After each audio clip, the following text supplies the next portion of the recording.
she didn't want to date anybody who didn't have money. Like, before we can go on a date, I need to know, do you have a job? And you know, what are your figures? She was like, her daughters to do it. She was like, she was attracted. She was like, he looked like a gardener gnome. She was like, eventually she'll love him, but she don't want to go. She don't want to be if she can't feel like she's gonna be stable.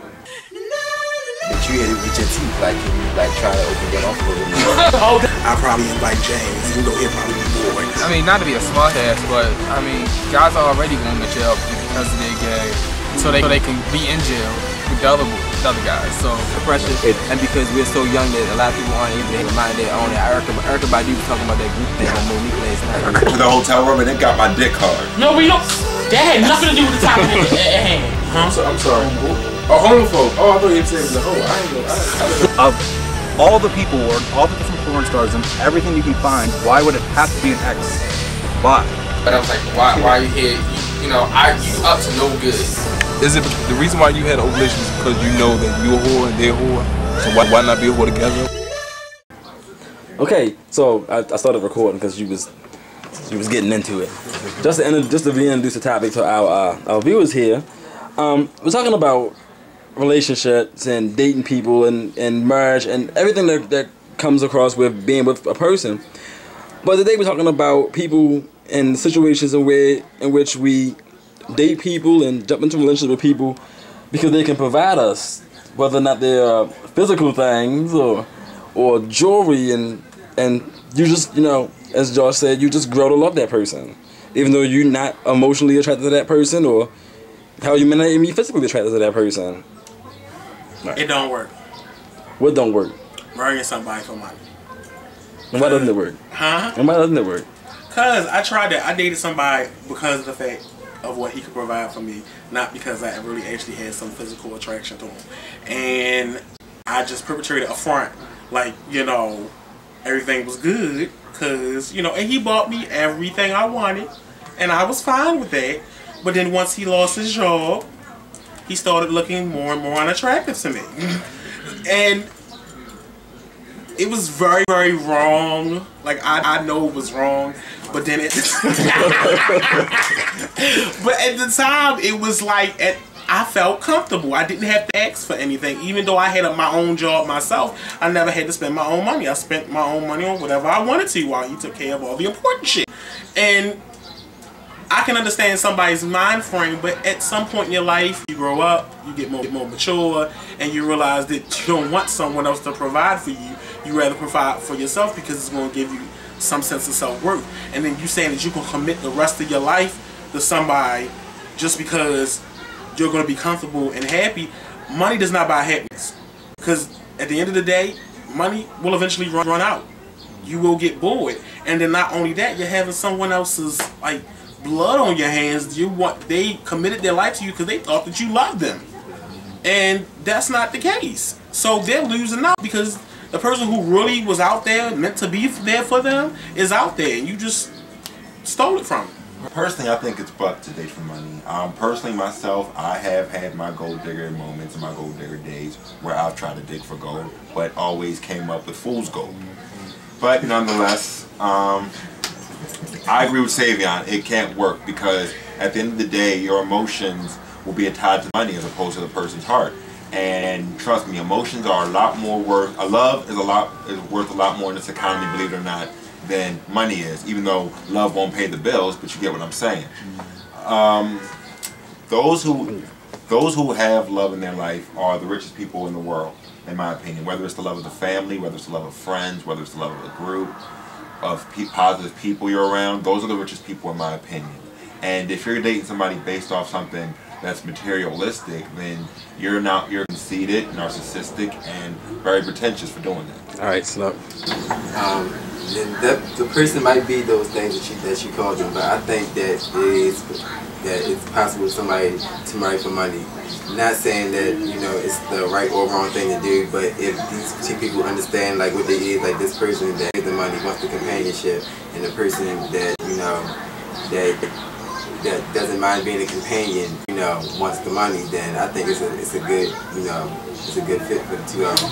And I think there's really nothing wrong with the relationship. It's like just like Anna Nicole and her old dude or whatever. Like, you know, they was like, you know, eventually having he left her a nice cute little chunk egg when she left. Like, I think that there has to be some kind of balance, because for me, when I looked for a relationship, it wasn't so much that I wanted someone to take care of me, but I wanted someone to bring equality to it. So if you didn't have X, Y, and Z, and I have that, then I wanted somebody who could match me, because I wanted you to bring something to the table. Because if I'm bringing more to you, you know, then you're living off of me. I want someone who we can both share in each other.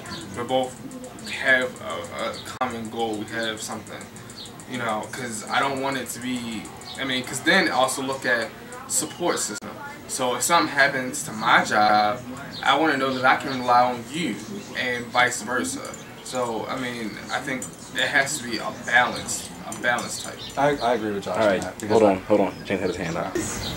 In a heterosexual perspective, men are the provider. In a homosexual perspective, men are the provider. However, I'm okay with feminine or masculine. You should provide for yourself and depend upon yourself to maintain whatever you need to maintain to live a healthy and successful life. If you have the interest to use somebody or expose them or exploit them for monetary gain, then you really need to check your values at the door, because that's vain, that's immoral, of course narcissistic. It's very damaging. It's destructive. Well, that was depressing. We always want to look at. but did you break him down with what it was from the door, or was you just money? You just That's the problem. We need to focus on. We need to focus on. We need to focus on communication. We need to focus on a value system. We need to focus on what we really want out of a person. I understand what Josh is saying in regards to having that equilibrium of qualities, but at the same time, it shouldn't be about money.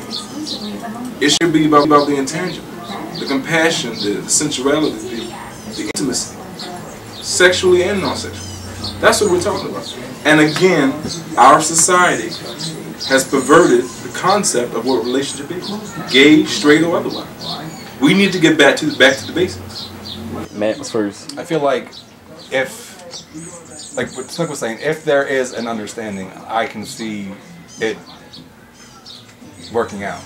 Because I think it's not more so like a love, it's more like an appreciation type of thing. I think they appreciate what they do for each other. But I think people got somewhere along the lines, like when people were like, oh, he has to have a job, they got it twisted as to what the real reasons why people had wanted somebody with a job. I don't think it was because of the fact that they can bring money into the relationship. I think it shows who they are. Are they someone who's going to stay stagnant and not do things for themselves? Are they going to be lazy? Are they going to do this? It's not necessarily how much they make. It's just the fact that they're doing something with their life. I think that's what it was originally. All right. I think, well, back to what you were saying about society and stuff. Society never did that, because it has always been a case of, because before it was a choice of choosing to be with someone for love, there was arranged marriage. Right, for the longest time it was arranged. You know, this is what I have, this is what you have, this is what we're bringing to the table, so that we can continue. Survival of the fittest, of being able to provide and be able to have a life with each other. Because at the end of the day, are you going to honestly say, I want to be with somebody way out on the street, no roof over our house, you know, because we love each other? Or are you going to say, you know, I can be with someone who I can continue to live and survive?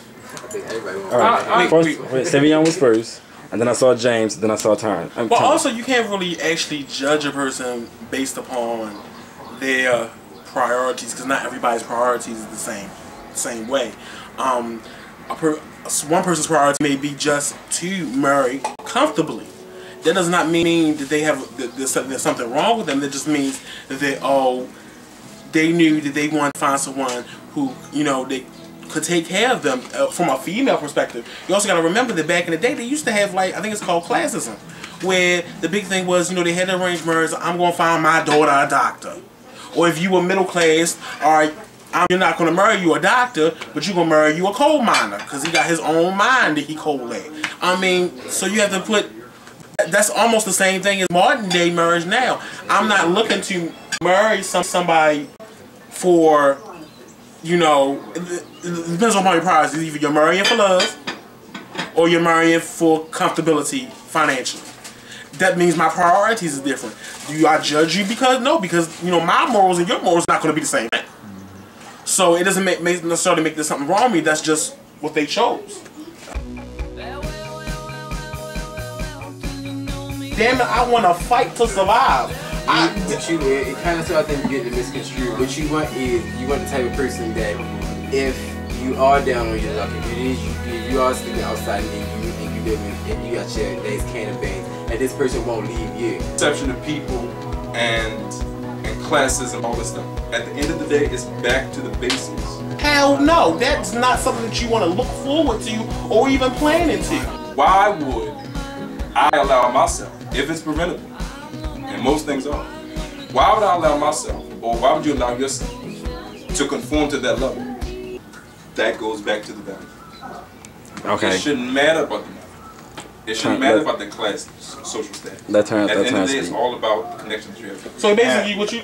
All right, we're gonna let Terrence speak. I would like that.